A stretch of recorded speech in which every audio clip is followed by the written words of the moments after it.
Ouvrez grand les yeux, il n'y a rien à voir.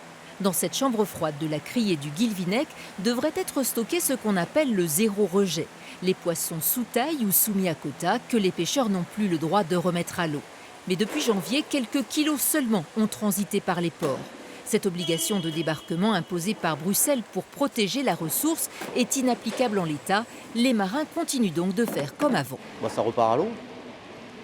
On n'a pas le choix, on ne va pas le garder. Donc, De toute façon, les bateaux ne sont pas équipés pour les ramasser. On n'a rien pour les conditionner.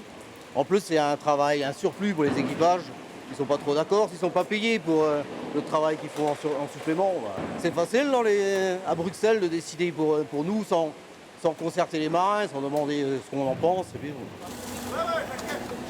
En plus de ça, à terre, il n'y a aucun dispositif pour le traitement de ces produits. Donc, on ne va pas poser ça sur le quai en partant, c'est pas faisable pour nous. Puis on marche un peu sur la tête.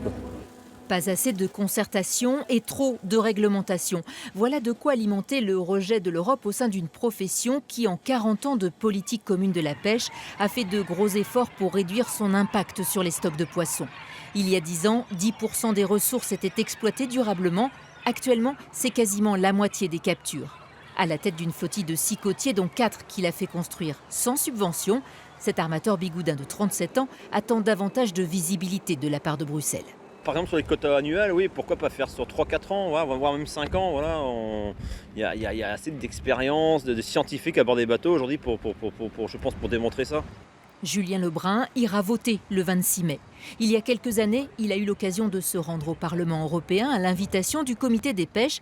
Il dit y avoir laissé ses illusions. C'est des gens qui n'y connaissent rien du tout au métier qui votent pour vous, quoi. Et puis il y a des pays comme l'Autriche qui n'ont pas de cote, qui vont voter pour des régions des pays comme la France ou comment l'Irlande, tout ça, Espagne, que parce que ça arrange entre copains. Voilà.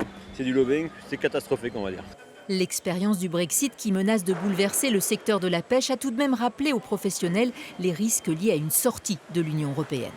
Il faut savoir qu'on a besoin de règles communes, on a besoin d'une gestion commune d'espèces qui ne connaissent pas les frontières, on a besoin de normes de commercialisation identiques, de normes sanitaires identiques, de traçabilité identique, pour ne pas subir de dumping qui mettrait à mal les entreprises. Donc l'Europe est nécessaire, elle est bienvenue, mais il faudrait qu'elle s'adapte un peu mieux au secteur qu'elle gère. Alors que se renégocient actuellement les fonds européens pour la pêche, la filière milite pour une aide au renouvellement de la flottille vieillissante sans augmentation de l'effort de pêche. Cela pourrait rendre le métier plus attractif. D'ici 5 ans, 40% des patrons finistériens seront partis en retraite, de quoi plonger le secteur dans un océan d'incertitudes.